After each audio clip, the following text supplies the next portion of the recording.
Good morning, students. Welcome back in my physiology class. So today's topic is ओज के कर्म या the function of ओजस. ठीक है. तो जब ओज के कर्म या फंक्शन ऑफ ओजस, ये एक बहुत इंपॉर्टेंट क्वेश्चन है जो एग्जाम में 10 मार्क्स में ज़रूर आता है. ठीक है. तो आज इस पार्ट में, वीडियो के इस पार्ट में मैं आपको श्लोक समझाऊंगा और एक नया पार्ट कल आएगा, उसमें मैं आपको इन शॉर्ट समराइज़ करूंगा कि श्लोक लिखने के बाद कैसे लिखना है, या जो लोग श्लोक नहीं याद कर सकते वो कैसे लिखेंगे. ठीक है. चलिए स्टार्ट करते हैं.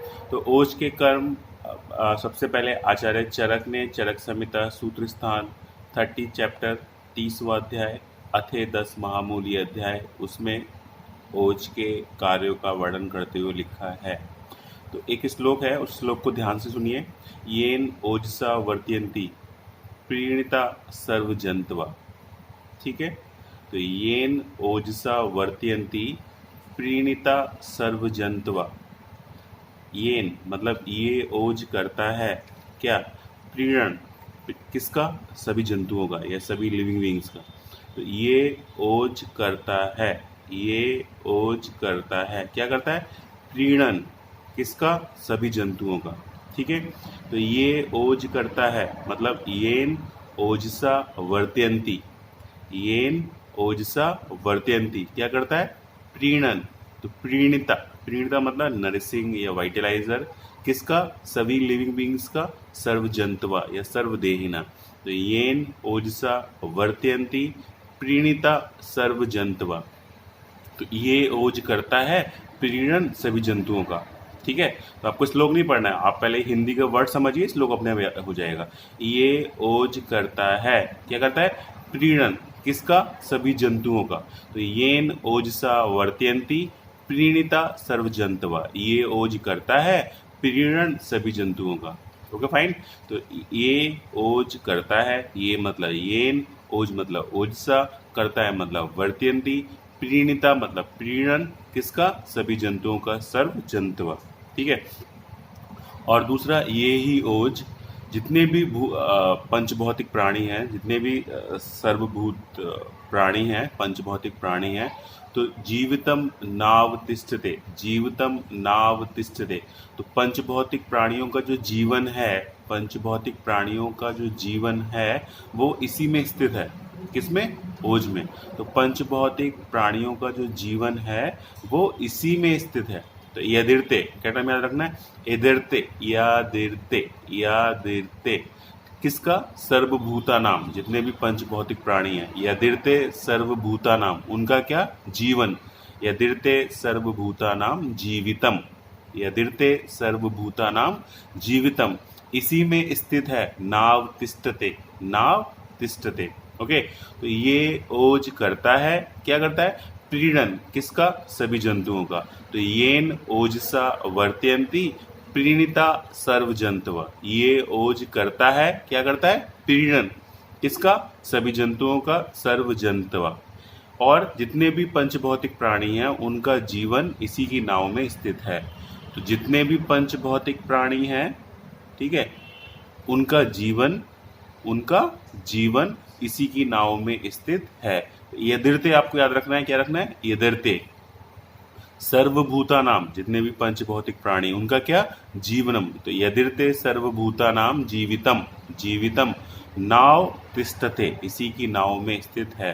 ये ओज करता है, क्या करता है? प्रीणन किसका? सभी जंतुओं का. तो येन ओजसा वर्त्यंती प्रीणिता सर्वजंतुआ. ठीक है. उसके बाद ये जो जितने भी पंचभौतिक प्राणी हैं उनका जीवन इसी की नाव में स्थित है. आपको शब्द क्या याद रखना है? यदिरते. तो यदिरते सर्वभूता नाम जीवितम नाव तिष्ठते. यदिरते सर्वभूता नाम जीवितम नाव तिष्ठते. तो जितने भी पंचभौतिक प्राणी हैं उनका जीवन, तो सर्वभूता नाम जीवितम, इसी की नाव में स्थित है. नाव तिष्ठते. ठीक है. अब आपको याद रखना है कि इसका जो सार है, इसके सार से सबसे पहले, इसके सार से सबसे पहले गर्भ का निर्माण होता है.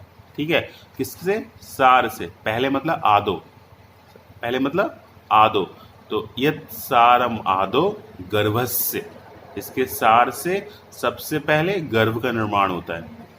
इसके सार से सबसे पहले गर्भ का निर्माण होता है। तो यत् सारम आदो गर्भस्य, यत् सारम आदो गर्भस्य, इसके सार से सबसे पहले गर्भ का निर्माण होता है। तो इसके मतलब यत् सार मतलब सार, सबसे पहले मतलब आदो, गर्भ का मतलब गर्भस, यत् सार मादो गर्भस। ठीक है। और ऐसा भी समझा जाता है कि गर्भ रस से सबसे पहले इसकी उत्पत्ति होती है। गर्भ रस से सबसे पहले इसकी उत्पत्ति होती है। तो आपने क्या पढ़ा? यत् सार मादो गर्भस्य, इसके सार से सबसे पहले गर्भ की उत्पत्ति हो रही है, राइट।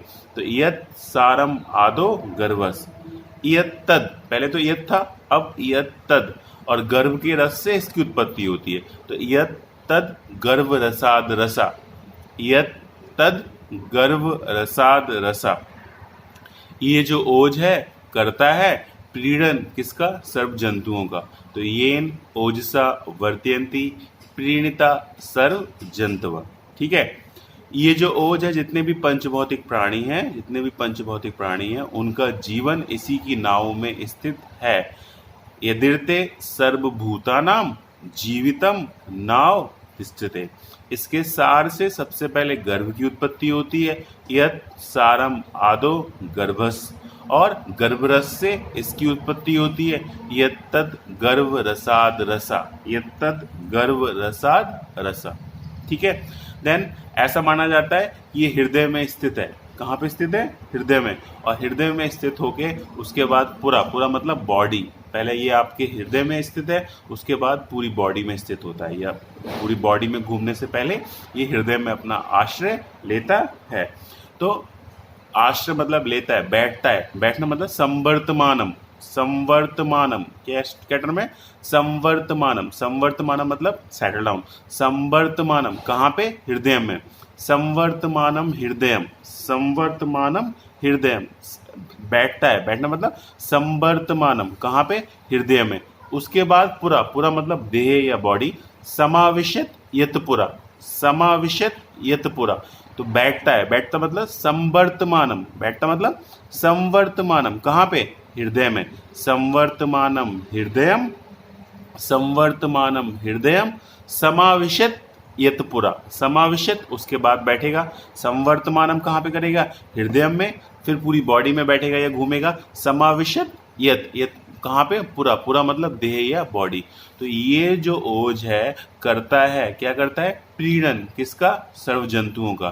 तो येन ओजसा वर्तयन्ति प्रीणिता सर्व जंतवा, जितने भी पंचभौतिक प्राणी हैं उनका जीवन इसी की नाव में स्थित है।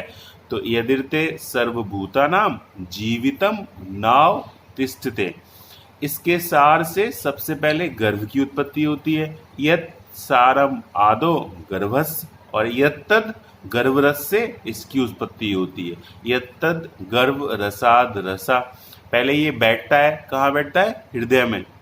उसके बाद पूरा मतलब पूरी बॉडी में बैठता है। तो संवर्तमानम हृदयम, संवर्तमानम हृदयम समाविशत यत पुरा, पहले हृदय में बैठेगा, उसके बाद पूरी बॉडी में घूमेगा। तो बैठेगा मतलब संवर्तमानम, घूमेगा मतलब समाविशत, मिल जाता है, ये घूमता है। समाविशत यत पुरा, तो संवर्तमानम हृदयम समाविशत यत पुरा। अब जो लाइन में बोल रहा हूँ, this is a very important line. ये लाइन क्या कहती है?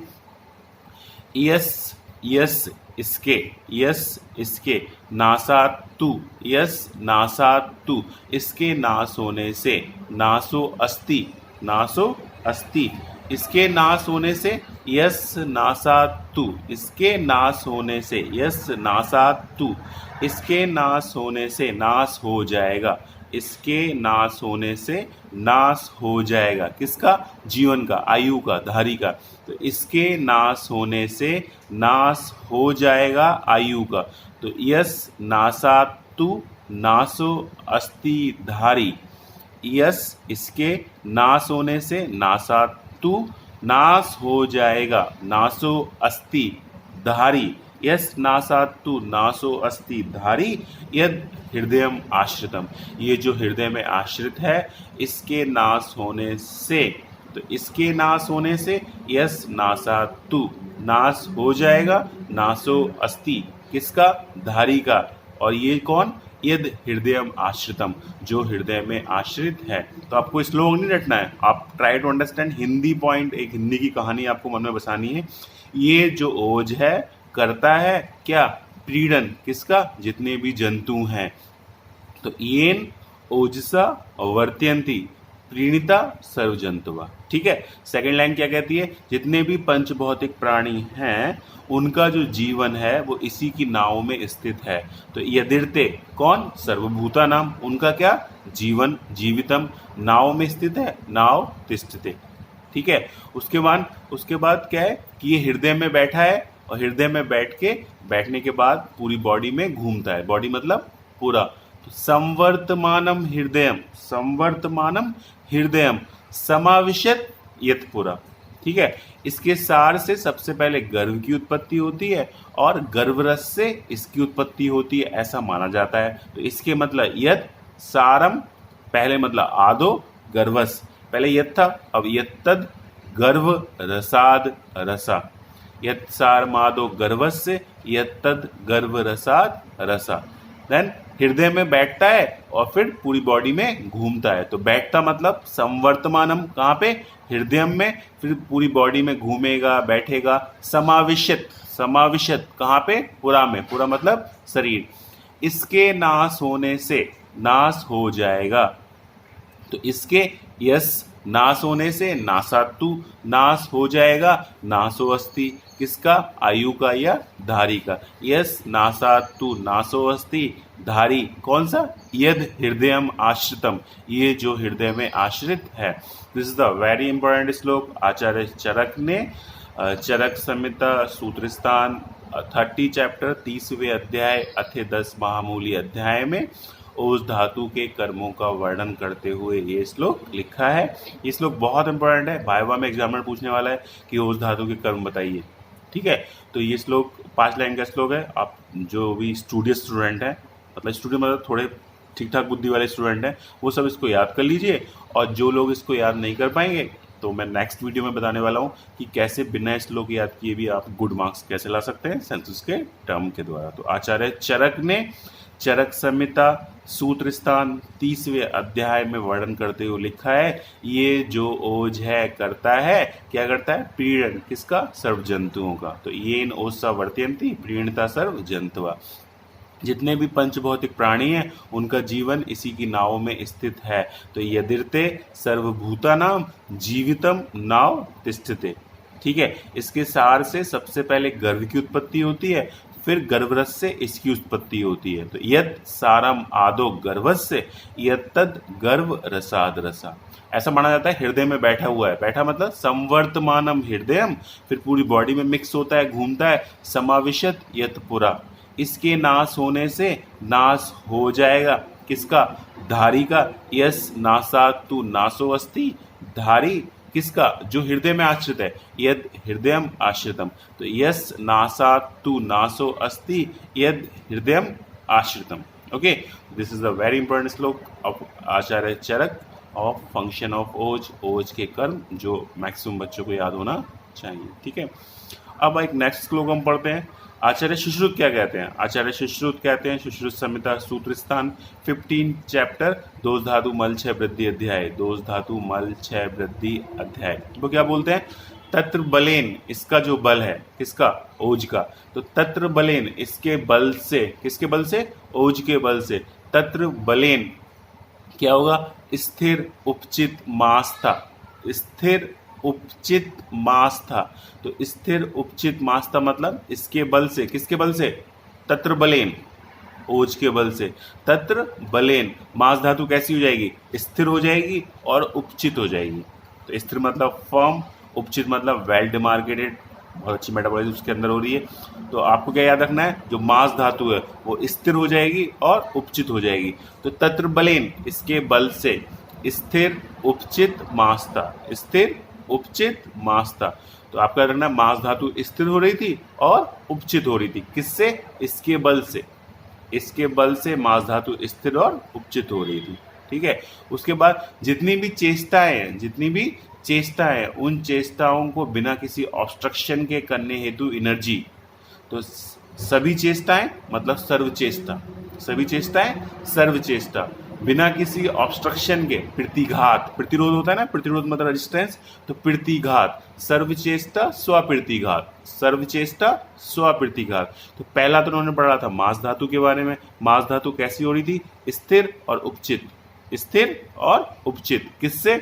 इसके बल से, किसके बल से? ओज के बल से। तत्र बलेन, स्थिर उपचित मास था। ठीक है। सेकंड था जितनी भी चेष्टाएं, सभी चेष्टाएं सर्व चेष्टा बिना किसी अवरोध के स्वप्रतिघात। तो पहला तो मास धातु में था, दूसरा था चेष्टाएं, तो सर्व चेष्टा स्वप्रतिघात, सर्व चेष्टा स्वप्रतिघात। ठीक है। तीसरा आया स्वर प्रसाद और वर्ण प्रसाद, तो क्लैरिटी ऑफ वॉइस और क्लैरिटी ऑफ कॉम्प्लेक्शन। स्वर प्रसाद, वर्ण प्रसाद। पहले उन्होंने बोला था मास के बारे में, स्थिर हो जाएगी और उपचित हो जाएगी। दूसरा बोला था सब प्रकार की चेष्टाएं कैसी होंगी? स्वप्रतिघात। फिर उन्होंने बोला स्वर और वर्ण, स्वर प्रसाद, वर्ण प्रसाद। जितने भी बाहरी इंद्रियां मतलब कर्मेंद्रियां का जो कार्य करने की और प्रेरित करने की शक्ति है वो, और ज्ञानेंद्रियों की जो कर्म करने की शक्ति, अपना कार्य करने की शक्ति को प्रेरित करना है वो। तो जो बाहरी वाली इंद्रियां हैं मतलब कर्मेंद्रिया है, तो बाह्य नाम, क्या? बाह्य नाम। जो आभ्यंतर वाली इंद्रियां हैं मतलब जो ज्ञानेंद्रियां हैं, आभ्यंतराणाम। तो बाह्य नाम, आभ्यंतराणाम, बाह्य नाम, आभ्यंतराणाम। ठीक है। बाहर वाली इंद्रिय, अंदर वाली इंद्रिय, बाह्य नाम, आभ्यंतराणाम। कर्णा नामात्म, कर्णा, कर्ण इंस्ट्रूमेंट, कर्णा नामात्म कार्य, कर्णा नामात्म कार्य, कर्णा नामात्म कार्य। तो बाहर वाली इंद्रिय बाह्य नाम, अंदर वाली इंद्रिय आभ्यंतरण नाम, उनको अपना कार्य करने के लिए कर्ण नामात्म कार्य प्रतिपत्ति, प्रतिपत्ति प्रेरित करता है, प्रतिपत्ति भवति। तो आचार्य सुश्रुत क्या लिखते हैं? इसके बल से, किसके बल से? तत्र बलेन। मास धातु पहले पढ़ेंगे, स्थिर उपचित मास था। जितनी भी चेष्टाएं हैं सर्व चेष्टा स्वप्रतिघात। स्वर प्रसादो, वर्ण प्रसादो, स्वर प्रसादो, वर्ण प्रसादो। फिर उसके बाद बाहर वाली इंद्रियां, अंदर वाली इंद्रियां, बाह्य नाम, आभ्यंतराणाम, कर्ण नामात्म कार्य प्रतिपत्ति भवति। ओके। तो ये जो श्लोक है ये आचार्य सुश्रुत का श्लोक है। तो ये श्लोक आज जिन लोगों को याद करना है वो ये श्लोक भी याद कर सकते हैं। बहुत सिंपल है कि मास धातु स्थिर और उपचित हो जाएंगी। जितनी भी चेष्टाएं बिना किसी अवरोध के स्वप्रतिघात, स्वर प्रसाद और वर्ण प्रसाद। फिर बाहर वाली इंद्रिय, अंदर वाली इंद्रिय, बाह्य नाम, आभ्यंतराणाम, अपना कार्य करने के लिए कर्णा नामात्म कार्य प्रतिपत्ति भवति। ठीक है। तो ये जो श्लोक है आचार्य चरक का और आचार्य सुश्रुत का, इसको आप याद कर लीजिए। और कल नेक्स्ट वीडियो में बताने वाला हूँ कि बिना किसी श्लोक के आप बिना श्लोक रिवाइज किए भी आप फुल मार्क्स कैसे ला सकते हैं।